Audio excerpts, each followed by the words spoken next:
ছোট্ট একটি গ্রামে দুই বন্ধু বাস করত। একজন ছিল তন্ময় আর একজন ছিল আরিফ। তাদের মধ্যে খুবই বন্ধুত্বতা ছিল। একদিন সকালে, কিরে বন্ধু তন্ময়, কখন থেকে খুঁজতেছি আমি, তুই এখানে বসে? চল আজ ঘুরতে যাব। চল, আমি তোর জন্যই তো বসে আছি।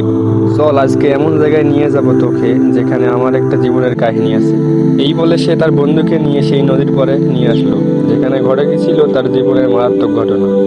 একদিন সকালে আমি নদীর তীরে বসে প্রকৃতি দেখতেছিলাম। সেই সময় হঠাৎ সেই পিশাচের আগমন হলো। এবার কে বাঁচাবে আমার হাত থেকে? তো এবার তো আমি চিবিয়ে খাবো। অনেক দিন থেকে তোকে খুঁজতেছি আমি। নেক্সট পার্ট পাওয়ার জন্য আমাদের চ্যানেলটা সাবস্ক্রাইব করবেন, লাইক দিয়ে পাশে থাকবেন।